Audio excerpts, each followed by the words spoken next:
नमस्कार मित्रों, मैं राजेश चौतेला। आज एक टॉपिक आजकल जो चर्चा में बहुत है कि उत्तराखंड के अंदर पंचायती राज चुनाव संपन्न होने जा रहे हैं, जो आगामी 24 जुलाई और 28 जुलाई को 2 चरणों में होने वाले हैं। उसी में थोड़े से डिस्कस करते हैं कि पंचायती राज व्यवस्था क्या है और ये कब से लागू हुई और इसका उद्देश्य क्या है।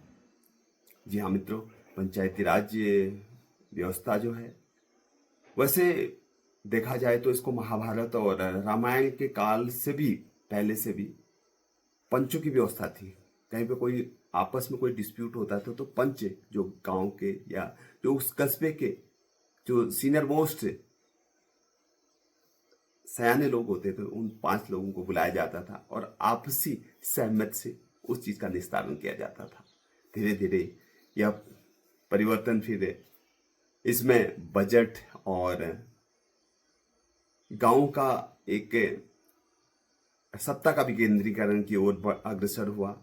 इसमें हमारे संविधान में आज़ादी के बाद भी नीति निर्देशक तत्वों में भी एक सत्ता के विकेंद्रीकरण की बात कही गई। भले वो मैंडेटरी तो नहीं थी उस समय, लेकिन एक उसको पार्ट रखा हुआ था। और धीरे धीरे आगे आगे चलते चलते बलवंत राय मेहता जी थे एक, उन्होंने सिफारिश करी कि सरकार से कि भाई पंचायती राज व्यवस्था होनी चाहिए और गांव को एक सुदृढ़, सक्षम और मजबूत बनाने के लिए उस दिशा में कदम बढ़ाने चाहिए। इसी कमेटी के सुझावों को देखते हुए 1959 2 अक्टूबर को तत्कालीन प्रधानमंत्री स्वर्गीय श्री जवाहरलाल नेहरू जी द्वारा महात्मा गांधी जी की जयंती से पंचायत राज व्यवस्था की शुरुआत करी। उन्होंने राजस्थान के नागौर गांव से यह पहला परीक्षण किया कि भाई पंचायती राज क्या सफल हो सकती है या नहीं। ऐसे गांधी जी का विचार तो था ही ग्राम स्वराज, और उनका उद्देश्य था कि गांव मजबूत हो, आत्मनिर्भर हो, सक्षम हो करके। धीरे धीरे बढ़ते बढ़ते इसमें कई बलवंत राय मेहता जी ने फिर और सुझाव दिए। ये द्विस्तरीय बनाया गया, कभी 3 स्तरीय बनाया गया। फिर अंतोगत्वा इसको चलते चलते 1992 में इसको संविधान में संशोधन लाया गया और 73 संशोधन के तहत पंचायती राज व्यवस्था 1993 में शुरू करी गई। और इसका उद्देश्य था कि गांव के विकास और गांव के सर्वांगीण विकास के लिए वहाँ की अपनी एक न्याय पंचायत हो। 3 स्तरों में किया गया कि ग्राम लेवल में और ब्लॉक लेवल में और जिला पंचायत लेवल में।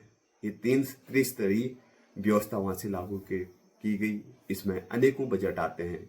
इसमें केंद्र सरकार का भी बजट आता है, राज्य सरकार का भी बजट आता है, और अन्य जैसे विधायक नीति हो गए या संसद नीति, इनमें बहुत सारे बजट गांव के विकास के लिए आता है। लेकिन जो थीम पंचायत राज व्यवस्था की, गांव को मजबूत बनाना, सक्षम बनाना, आत्मनिर्भर बनाना, क्या आज इस परिप्रेक्ष्य में थोड़ा सा सोचने वाली बात होगी कि आज क्या गांव वो गांव रहे जिन गांव को सुदृढ़ और मजबूत और एक स्वच्छ साक्षर बनाने की बात उसमें कही गई थी। आज इससे भी बड़ी गंभीर समस्या है मित्रों। देखो, गांव के गांव पलायन हो गए हैं। आज आप शहर से 5 किलोमीटर बाहर गांव में चले जाइए, आपको 60 साल से ऊपर के ही वृद्ध वहां पर मिल रहे हैं, और कोई बच्चे नहीं और कोई युवा नहीं। कुछ हैं जो अपने थोड़ा सा, जिनको अपनी मिट्टी से लगाव है, वो कुछ लोग बचे हैं, लेकिन वो कब तक रहेंगे, क्योंकि अगल बगल सब खाली हो चुके हैं। ये सोचने वाली बात है। आज पंचायत राज व्यवस्था के लिए सबसे पहले मैं कह रहा हूँ, गूल खड़ंचे और इन चीजों को छोड़ते हुए सबसे पहले पलायन और स्वरोजगार, पलायन स्वरोजगार की बात, पलायन स्थिर हो और स्वरोजगार हो। और सरकारें जैसे जिस तरफ से कह रही हैं कि भाई प्राकृतिक खेती की ओर लौट चले, प्राकृतिक खेती के लिए बढ़ावा दे सरकार, जो जंगली जानवर जिनको नुकसान न कर सके, वन हल्दी हो गया, एलोवेरा हो गया, आंवला, या ऐसे अदरक, कई चीजों का प्रोटेक्शन हम अपने खेतों में उगा सकते हैं जो बंजर खेत है। सरकार इस तरफ से पहल करे और स्थानीय लोगों को भी रोजगार मिलेगा। और हमारे जो एक यहाँ के हर्बल प्रोडक्शन जो हो रहा है, हमारा एक जो शुद्ध हमारा जो उत्पादन होगा उसको खरीदे, तो इस तरह पहल होनी चाहिए आज। क्योंकि पहल ग्राम में रास्ते खड़ंचों और गोलों से ज्यादा मुझे लगता है कि इसकी आवश्यकता है, तब जाके कुछ हम लोगों को रोजगार मिलेगा। और सरकार ने इसमें पहल करनी चाहिए।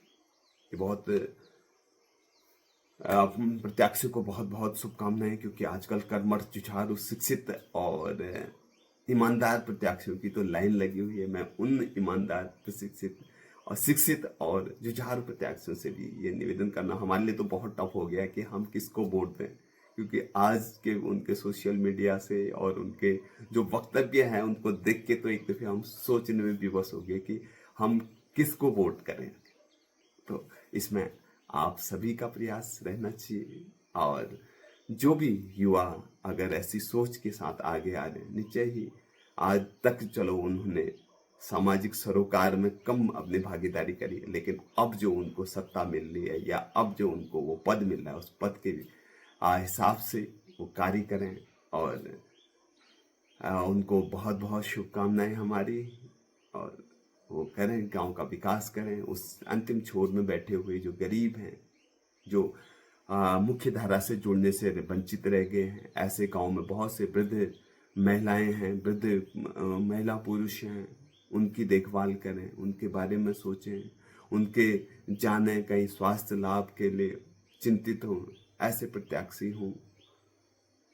और जो नशे की ओर, आज हमारा युवा पीढ़ी नशे की ओर जा रहा है, नशा मुक्ति का जो संकल्प लें, ऐसे प्रतिनिधि को हमें चुनना है। और ऐसे प्रतिनिधित्व आज गांव का कर रहे हैं, कल ब्लॉक का करेंगे, आगे जिला पंचायत करेंगे, एक दिन फिर वो आते आते ऐसे राज्य का, राज्य के बाद सेंट्रल तक जाएंगे। आप लंबी सोच बना के चलें और लंबा रेस का घोड़ा आप अपने मान के चलेंगे तो निश्चय ही आपको सफलता मिलेगी। केवल शॉर्ट टर्म में कि खाली आप उस जो आप का प्रतिनिधित्व जो आपको मिल रहा है उसको आप रोजगार से परे समझते हुए निष्काम और निस्वार्थ भावना से काम करेंगे तो निश्चय ही आप आगे बढ़ेंगे। धन्यवाद। अगर किसी को इन बातों से कोई ठेस पहुंची तो क्षमा। Thank you.